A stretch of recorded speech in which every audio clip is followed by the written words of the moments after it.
महाभारत के युद्ध में जब अर्जुन दुविधा में फंसे हुए थे, उनका मन संशय से भरा हुआ था और उन्हें कोई रास्ता नहीं सूझ रहा था।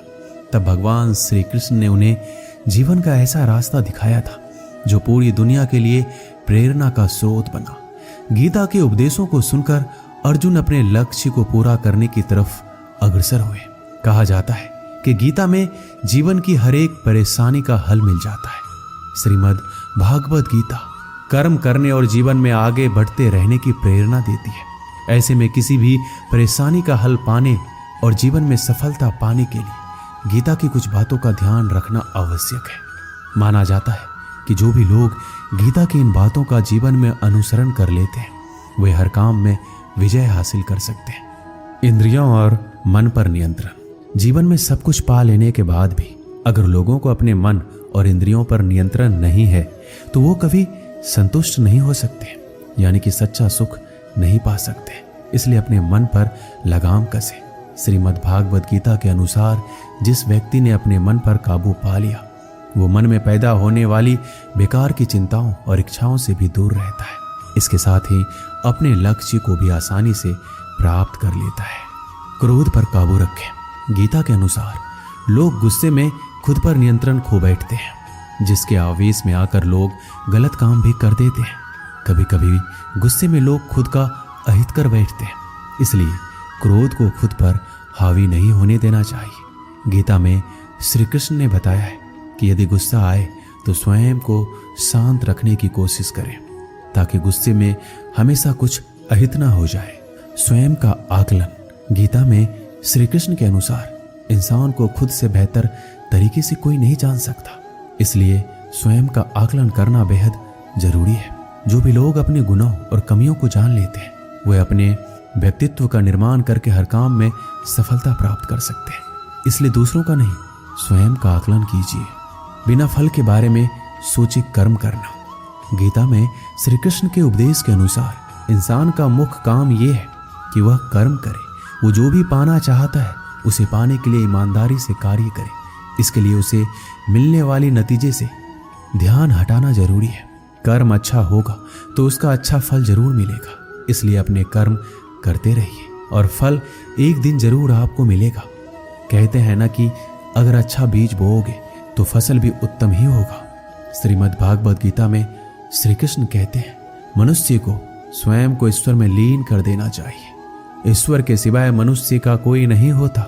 इसके साथ ही ये मानकर कर्म करना चाहिए कि वह भी किसी का नहीं है। भोग से मिलने वाला सुख क्षणिक होता है, जबकि त्याग में स्थायी आनंद मिलता है। हर इंसान के लिए कोई ना कोई काम जरूर है जो कि वह करने के लिए बाध्य है। हर इंसान में कोई ना कोई खूबी जरूर होती है, बस जरूरत होती है अपने अंदर छिपे हुए हुनर को पहचानने की, जिसके हिसाब से वह व्यक्ति काम कर सके। श्री कृष्ण कहते हैं कोई भी खास काम के सफल होने पर उत्साहित नहीं होना चाहिए। ऐसा करने से गलती के होने की आशंका बढ़ जाती है। साथ ही हमें किसी दूसरे से जलन की भावना भी नहीं रखनी चाहिए। सकारात्मक सोच। श्री कृष्ण कहते हैं सकारात्मक सोच के दम पर मुश्किल से मुश्किल वक्त का सामना बड़े ही आसानी के साथ किया जा सकता है। सोच सही हो तो लोग आधी लड़ाई वैसे ही जीत जाते हैं। सकारात्मकता से भरा दिमाग हर समस्या का हल खोजने में सक्षम होता है, जबकि नकारात्मकता मनुष्य को निराशा के गर्त में ले जाती है और उसे हार दिलाती है। इसके साथ ही वो अपनी तमाम इच्छाओं को वश में करके अपनी नकारात्मक सोच को सकारात्मक सोच में बदल देता है। गीता में श्री कृष्ण ने यह बात कहा है कि जो लोग दूसरों की भलाई पर ध्यान नहीं देते और सिर्फ अपना मतलब साधने में लगे रहते हैं उन लोगों का कभी भला नहीं होता। आपको बता दें कि इंसान का स्वार्थ उसे अन्य लोगों से दूर ले जाकर नकारात्मक हालातों की तरफ धकेलता है, जिसके चलते व्यक्ति अकेला रह जाता है। वही गीता में यह भी कहा गया है कि स्वार्थ शीशे में फैली धूल की तरह है, जिसकी वजह से व्यक्ति अपना प्रतिबिंब ही नहीं देख पाता। वहीं अगर आप चाहते हैं कि आप भी अपना जीवन खुशीपूर्वक व्यतीत करें तो इसके लिए यह जरूरी है कि आप अपने स्वार्थ को कभी अपने पास नहीं आने दें। आपने अक्सर ये सुना होगा कि जिसका कोई नहीं होता उसका भगवान होता है। गीता में भी ये कहा गया है कि ईश्वर हमेशा मनुष्यों का साथ देता है वही जब व्यक्ति इस प्रभावशाली सत्य को मान लेता है तो उसका जीवन पूरी तरह बदल जाता है। सृष्टि निर्माता ईश्वर ही है जो संपूर्ण जगत को चला रहा है। वही इंसान तो बस ईश्वर की हाथ की एक कठपुतली है। इसलिए इंसान को कभी अपने भविष्य या फिर अतीत की चिंता नहीं करनी चाहिए, क्योंकि हर विकट परिस्थिति में ईश्वर इंसान का साथ देता है और उसे मुश्किल से बाहर निकालता है। इसलिए हम सभी को ईश्वर पर भरोसा रखना चाहिए। श्री कृष्ण ने गीता में कहा है कि हर इंसान के द्वारा जन्म मरण के चक्र को जान लेना बेहद आवश्यक है, क्योंकि मनुष्य के जीवन का मात्र एक ही सत्य है, वो है मृत्यु। क्योंकि जिस इंसान ने इस दुनिया में जन्म लिया है उसे एक दिन इस संसार को छोड़कर जाना ही है, और यही इस दुनिया का अटल सत्य है। लेकिन इस बात से नकारा नहीं जा सकता कि हर इंसान अपनी मौत से भयभीत रहता है। अर्थात मनुष्य के जीवन की अटल सच्चाई से भयभीत होना इंसान की वर्तमान खुशियों को भी खराब कर देता है। इसलिए किसी भी तरह का डर नहीं होना चाहिए और वर्तमान में खुशी से जीना चाहिए। श्री कृष्ण कहते हैं, जब तक आप किसी लक्ष्य के लिए खुद को पूर्ण रूप से समर्पित नहीं करते, तब तक लक्ष्य प्राप्ति में संशय बना रहता है। परेशानियां जिंदगी में नहीं, हमारे मन में है। जिस दिन हमने मन पर विजय पा ली, जिंदगी अपने आप संवर जाएगी। भाग्य से ज्यादा अपने आप पर विश्वास करो। भाग्य में विश्वास रखने के बजाय शक्ति और कर्म में विश्वास रखना चाहिए। किसी की निंदा से घबराकर अपने लक्ष्य को ना छोड़े, क्योंकि अक्सर लक्ष्य मिलते ही निंदा करने वालों की राय बदल जाती है। मनुष्य को परिणाम की चिंता किए बिना लोभ, लालच एवं निस्वार्थ और निष्पक्ष होकर अपने कर्तव्य का पालन करना चाहिए। रास्ता सही होना चाहिए, क्योंकि कभी कभी मंजिल रास्तों में ही मिल जाती है। आज की कड़वी सच्चाई ये है कि लोग पैसे वाले को महत्व देते हैं, चाहे सामने वाले व्यक्ति का चरित्र, इरादा और आदतें कैसी भी क्यों ना हो। कहते हैं कि झूठी कस्में खाने से कोई मर नहीं जाता, अगर मरता है तो वो है विश्वास। घर के अंदर जी भर के रो लेना, पर दरवाजा हंसकर ही खोलना, क्योंकि जब लोगों को पता चल जाता है कि सामने वाला अंदर से टूट चुका है तो लोग उसका जी भरकर फायदा उठाते हैं। गुस्सा और आंधी दोनों एक समान होते हैं। शांत होने के बाद ही पता चलता है कि नुकसान कितना हुआ। कुछ लोग आपके जैसे तो बनना चाहते हैं, पर वो आपको पसंद नहीं करते हैं। श्री कृष्ण कहते हैं, तुम सब्र करना। जो तुम्हें समझ ना सके तुम उसे समझना छोड़ दो। जो तुम्हें समझ सके उसके लिए तुम अपना सब कुछ छोड़ दो। गलत व्यक्ति जितना भी मीठा बोले आपके लिए बीमारी बन जाएगा, और सच्चा व्यक्ति कितना भी कड़वा बोले एक दिन औषधि बनकर काम आएगा। इंसान का स्वभाव इस तरह का है, जो लेकर जाना है उसे छोड़ रहा है, और जो यही रह जाना है उसे जोड़ रहा है। श्री कृष्ण कहते हैं, अपने मन की किताब ऐसे व्यक्ति के पास ही खोलना जो पढ़ने के बाद आपको समझ सके। कुछ लोग अपनी अकड़ की वजह से कीमती रिश्ते खो देते हैं, और कुछ लोग रिश्ते बचाते बचाते अपनी कद्र खो देते हैं। कभी कभी इंसान ना टूटता है ना बिखरता है, बस थक जाता है, कभी खुद से कभी किस्मत से। जो समझ ना सके उसके साथ समझौता ना करो, इससे अच्छा अकेले रहो। कम से कम सुकून इस बात का रहेगा कि कोई है ही नहीं तो समझेगा कौन। अकेले कमाते हो और पूरा घर खाता है तो घमंड मत करना।